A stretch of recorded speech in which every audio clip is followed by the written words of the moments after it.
It starts off very similar to beer making. You brew using different grains. You don't let it ferment as long, and you don't let it kind of polish in the fermenter, and then you distill it, and then you age it in a barrel.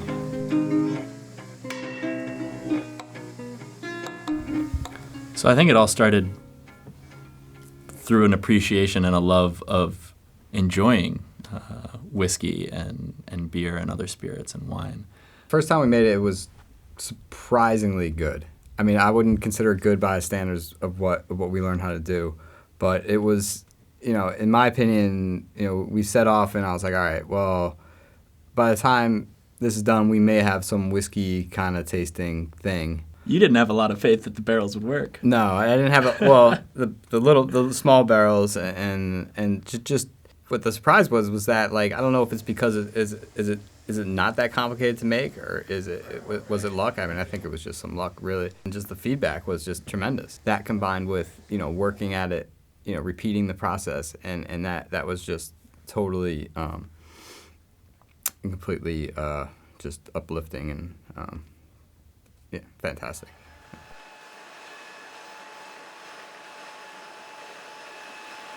Kensington, it's like had basically all the right traits. It's a very up and coming neighborhood.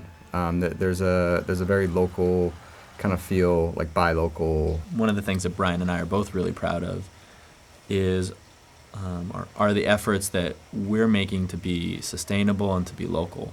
Everything from getting a lot of our grain from local farmers and a local malt house that does traditional floor malting, to trying to use barrels from people who are making our barrels by hand in a traditional sort of cooperage way, all the way to what we do with our grain when we're done with it. We don't just throw it out. It goes to a local farm and we donate it to be used either as food for cattle or as compost.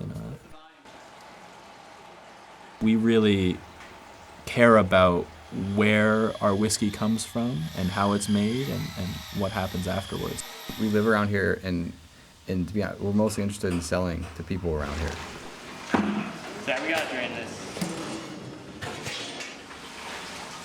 I think we have an opportunity to educate or share the knowledge that we have about how whiskey's made. If you come to our tasting room, it's floor-to-ceiling glass, and you can watch in as we're grinding the grain, mashing, distilling, barreling, bottling. And I think there are a lot of people who enjoy drinking whiskey. And those people, I think everyone who we've met, who we've kind of shown the process, have been really excited to learn about it and see it happening. And that's one of the really cool things about both craft brewing and now craft distilling, is that it makes it more than just a drink to people. It makes it, an experience and something that people can really feel connected to and learn something about it. There's a whiskey enthusiast in every craft brewer. Yeah, I know how to go. There's a whiskey drinker in every craft beer enthusiast. We're going to trademark that. Maybe.